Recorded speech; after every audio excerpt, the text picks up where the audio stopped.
সুপ্রভাত। আজ 22শে জানুয়ারি।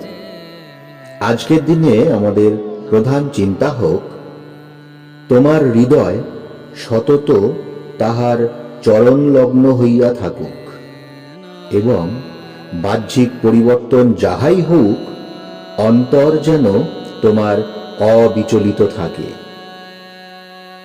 উপদেশ: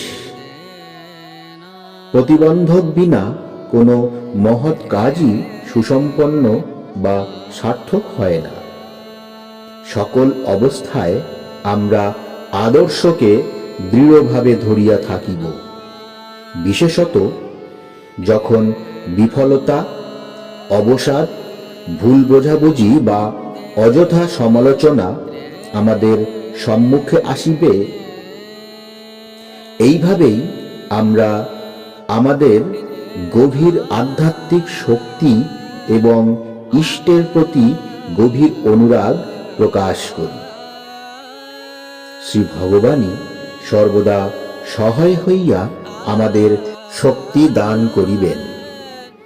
অরণ্যে, পর্বত গুহায় অথবা সংসারে কখনো বা কোথাও তিনি আমাদের ছাড়িয়া দূরে থাকেন না।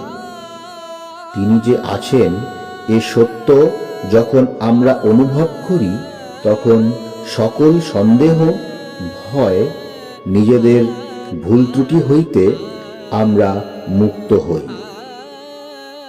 আজকের দিনে আমরা প্রার্থনা করতে পারি, হে নিত্য, আমার মনকে তুমি সংসারের সকল দুশ্চিন্তা হইতে মুক্ত করো।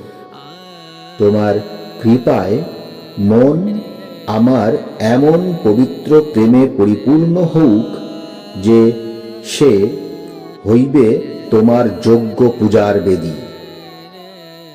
হে অনন্ত পুরুষ, তুমি যে সত্যস্বরূপ, ইহা আমাকে বুঝিতে দাও এবং আশীর্বাদ করো আমার দৃষ্টি যেন কখনো তোমায় না হারায়। প্রণাম। জয়তু শ্রীরামকৃষ্ণ।